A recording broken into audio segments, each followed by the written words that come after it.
Hari ini saya bicara tentang ketaatan membawa kedamaian, ya.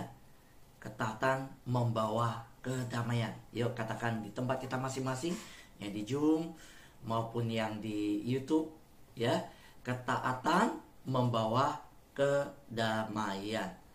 Nah, mari kita baca firman Tuhan yang sudah saya siapkan dari Filipi pasal 4 ayat 4 sampai 7. Berkata demikian: bersukacitalah senantiasa dalam Tuhan. Sekali lagi kukatakan bersukacitalah. Hendaklah kebaikan hatimu diketahui semua orang. Tuhan sudah dekat. Ya, janganlah hendaknya kamu khawatir tentang apapun juga, tetapi nyatakanlah dalam segala hal keinginanmu kepada Allah dalam doa dan permohonan dengan ucapan syukur. Dalam damai sejahtera Allah yang melampaui segala akal memelihara hati dan pikiranmu dalam Kristus Yesus.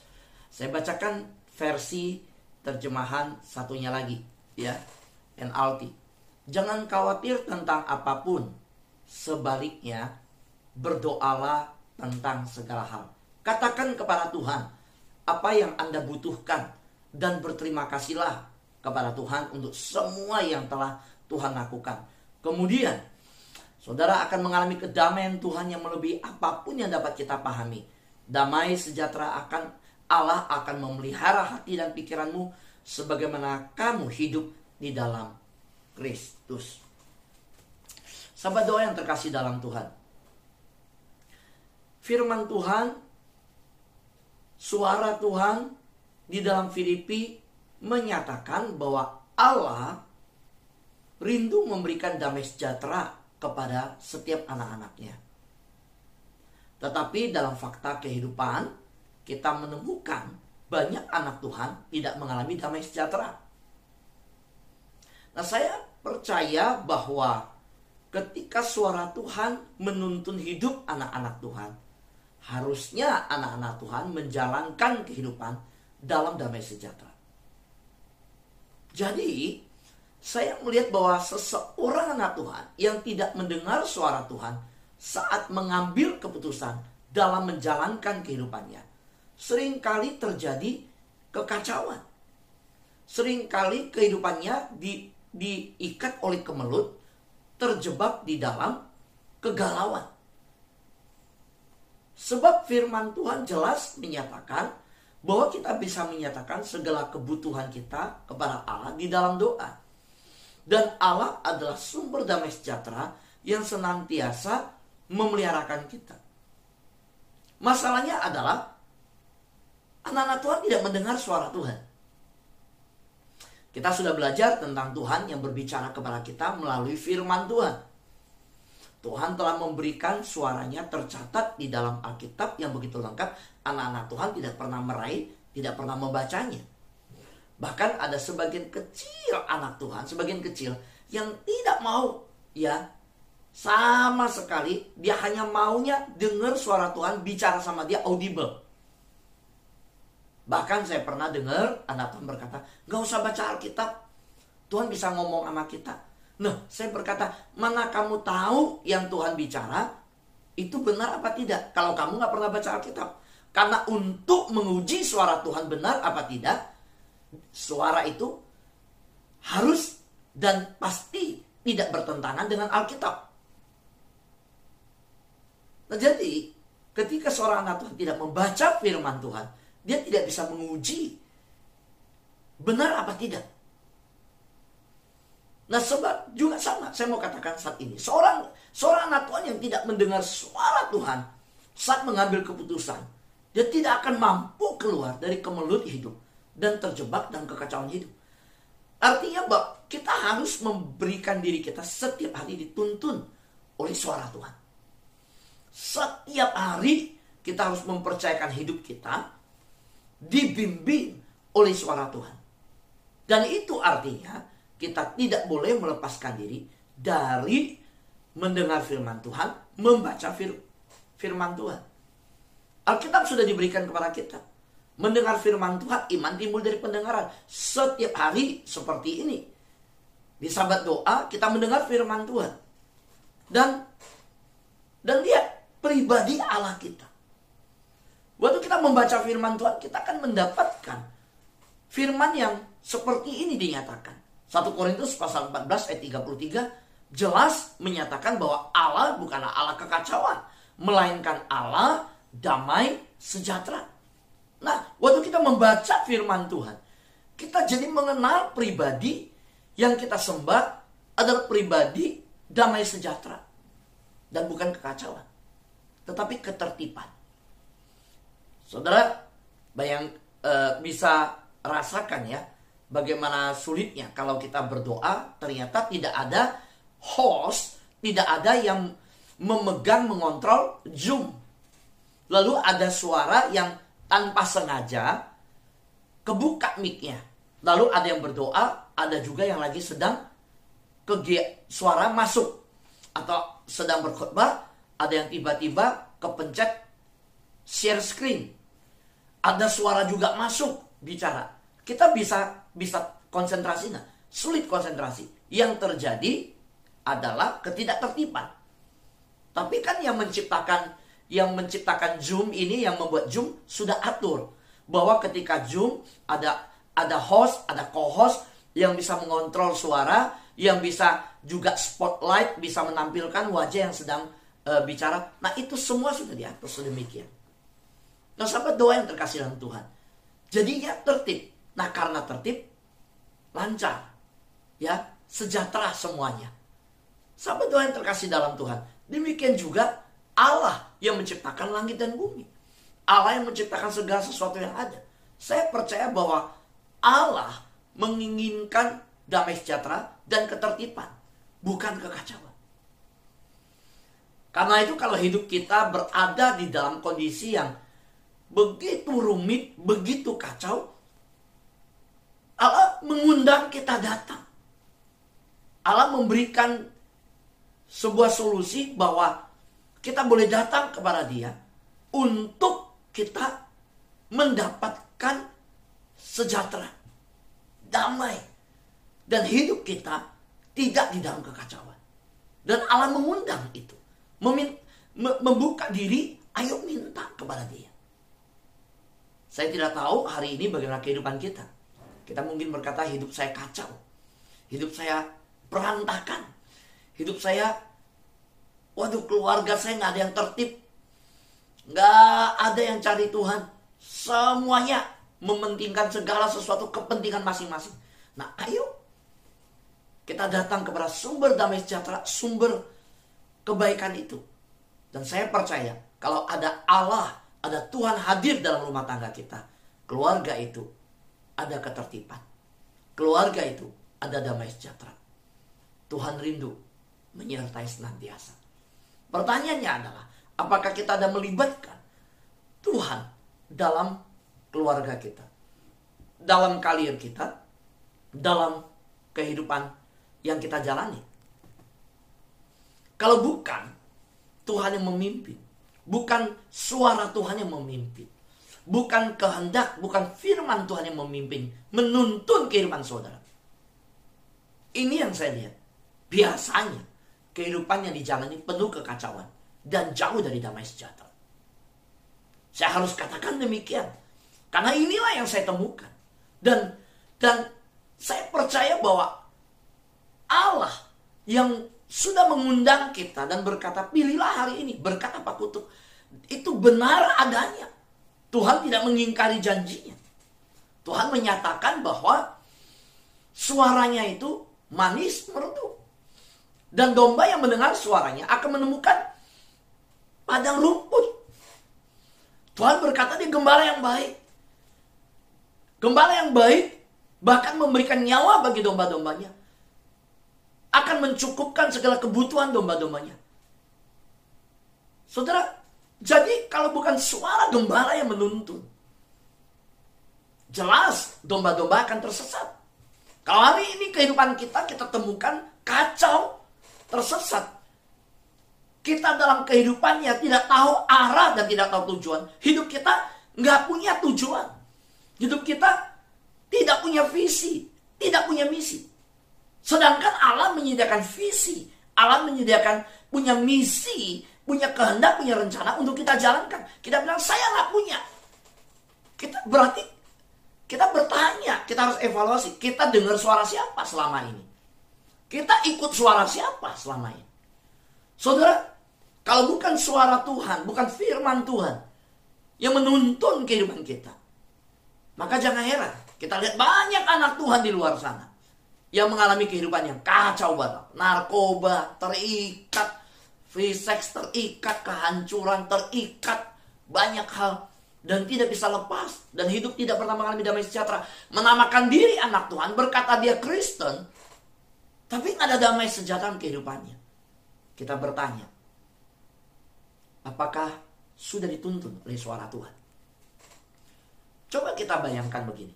Kita jadi orang tua yang sudah punya anak, sudah punya cucu. Ataupun Anda adalah seorang anak hari ini. Coba pikirkan, pernahkah orang tua kita memberi perintah? Itu bikin kita tertekan, membuat kita bingung. Saudara, sebagai orang tua, saya tidak pernah memberikan kepada ketiga anak saya perintah yang membuat hidup mereka tertekan. Enggak.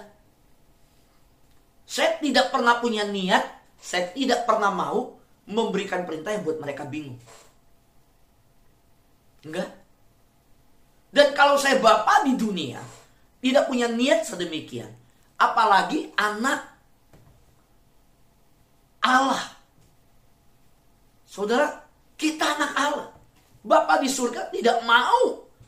Dan saya melihat di Alkitab nggak ada perintah Tuhan yang membuat kita tertekan dan bingung. Jadi kalau kita sebagai anak Tuhan, hari ini hidup dalam tekanan, hidup dalam kebingungan. Loh, coba tanya tuh, siapa bapak kita? Yang saya kenal dan yang saya perkenalkan, yang saya sampaikan dan saya ajak kita percaya adalah Bapa yang memberikan damai sejahtera. Bapa yang menciptakan segala sesuatu baik adanya. Bapa yang berkata, aku memberikan kau masa depan yang penuh harapan. Bapa yang dimana berkata, pilihlah berkat, bukan kutuk. Jadi hari ini mari kita lihat dengan jelas. Sekali lagi, mari tujukan mata kita kepada Tuhan. Mari hati kita terarah kepada Tuhan. Dan jujur, waktu kita membaca Alkitab, Bapa seperti apa yang engkau dan saya kenal. Saya percaya bahwa Bapa yang kita kenal dalam Alkitab adalah Bapa yang menginginkan kita menanggapi, merespon dengan penuh ketaatan setiap perintah yang diberikan. Dan dia memberikan perintah yang bukan membingungkan, bukan memberi tekanan. Saudara bisa bayangkan kalau dia Bapa yang menginginkan dan rindu kita merespon dia, menanggapi dia dengan penuh ketaatan kepada perintahnya. Lalu perintah yang diberikan, setiap perintah ada perintah yang membingungkan, menekan kehidupan. Tidak mungkin dia Bapa damai sejahtera. Enggak. Kalau dia adalah sumber damai sejahtera, maka perintah yang diberikan adalah sebenarnya perintah yang menuntun kita di jalan yang benar. Kalau dia adalah gembala yang baik memberikan nyawanya, maka gembala itu menuntun di padang rumput hijau, bukan menuntun di jurang, di tepi jurang. Bukan.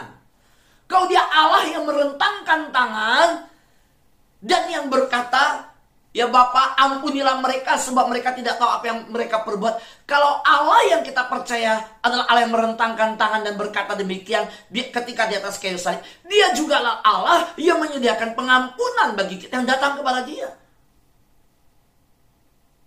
Kalau dia adalah Bapa yang memberikan hujan dan memberikan matahari untuk orang baik bahkan orang jahat, terlebih lagi dia Bapa engkau dan saya. Dia pasti ketika memberikan perintah, bukan perintah yang membingungkan. Ketika dia memberikan perintah supaya kita taat, bukan perintah yang menekan hidup kita. Tetapi perintah yang kalau kita taat, kita menuju gerbang sukacita. Perintah yang adalah gerbang pintu yang ketika kita taat, kita masuk melaluinya. Kita menemukan padang rumput hijau. Perintah yang ketika dia berikan adalah gerbang di mana kita menuju kepada damai sejahtera.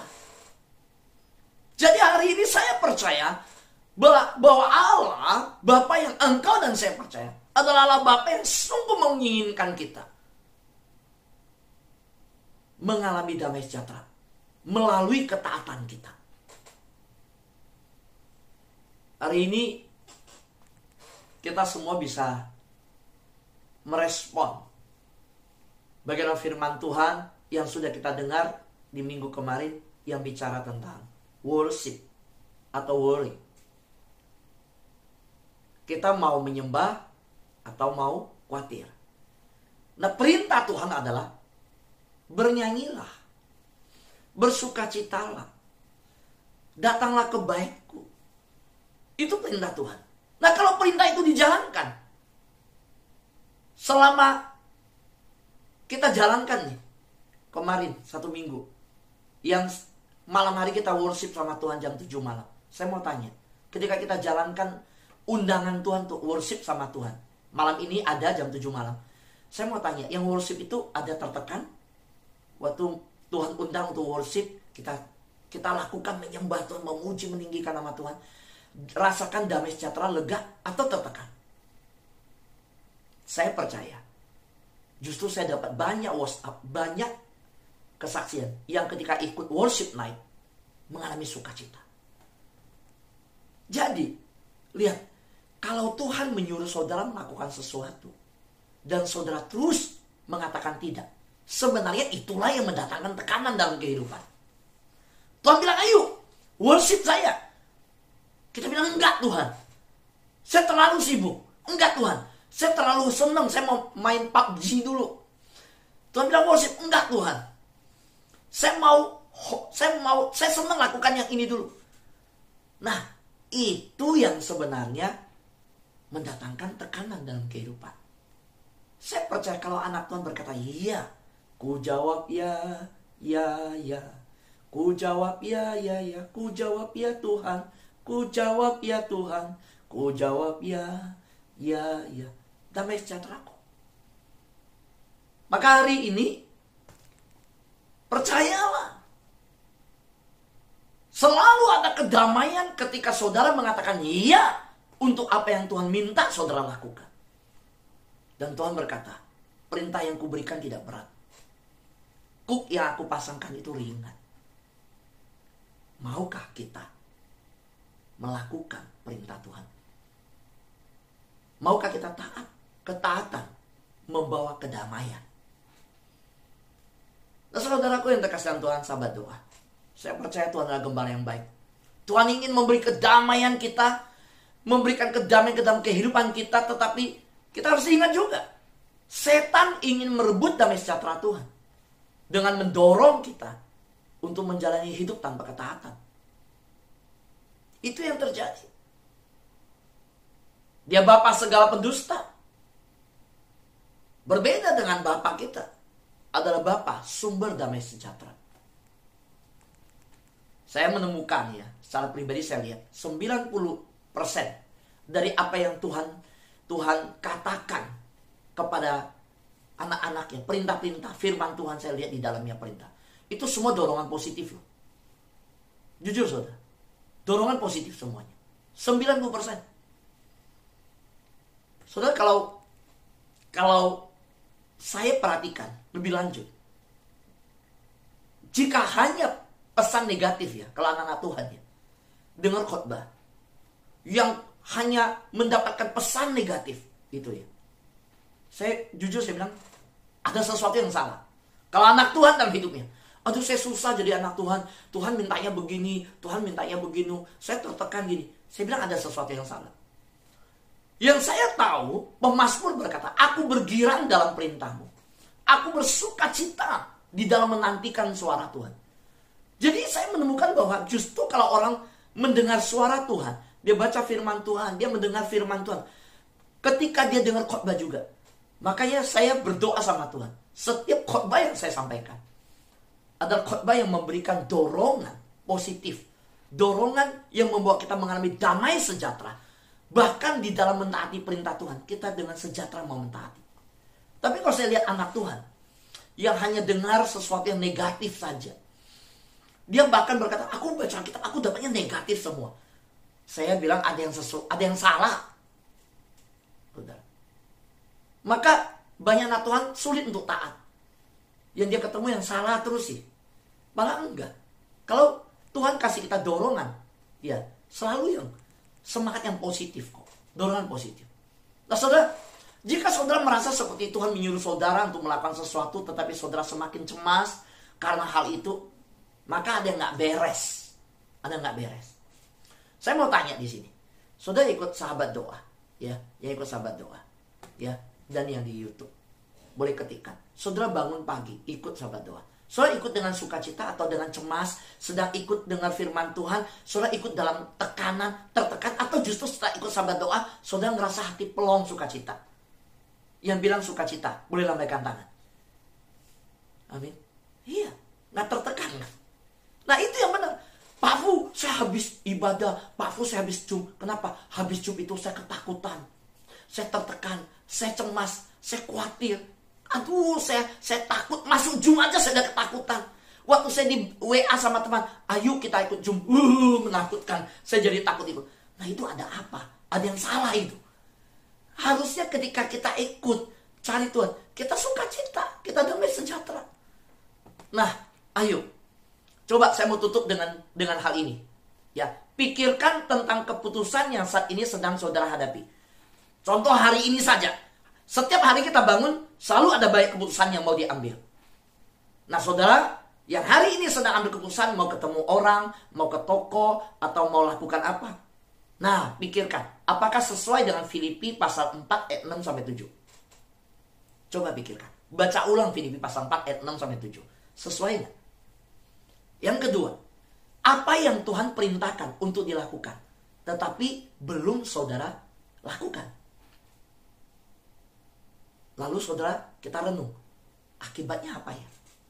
Kalau saudara berkata, oh saya waktu baca firman Tuhan, saya ketemu ayat tentang memuji Tuhan. Waktu dalam renungan pribadi saya baca ayat tentang memuji Tuhan, menyembah Tuhan. Tiba-tiba saya ikut Zoom sahabat doa, saya orang baru 2 kali ikut Zoom. Pak pendeta khotbah, ternyata ada worship night. Saya coba ikut jam 7 malam. Dan akibatnya, benar. Sekarang saya tidurnya pules. Juga setiap malam saya sudah jam 5 sore saya udah tunggu nih kapan jam 7 malam, kapan jam 7 saya udah ikut nyembah. Saya sukacita. Nah, ayo coba. Apa yang Tuhan perintahkan di dalam firman yang saudara dapat, lalu saudara sudah lakukan, akibatnya apa? Lalu yang belum saudara lakukan, akibatnya apa? Coba bandingkan, beda. Ayo kita renungkan di hadapan Tuhan hari ini bersama-sama. Haleluya, kita tundukkan kepala bersama-sama. Sahabat doa, saya percaya bahwa ketaatan membawa kedamaian. Apa sih yang hari-hari ini Tuhan sedang berikan rema untuk kita? Dari rema itu kita dapat sesuatu yang Tuhan minta kita lakukan. Yuk kita jalani dengan taat. Saya percaya kunci rahasia untuk mendapatkan kedamaian adalah hidup dalam ketaatan. Berdoalah sama Tuhan.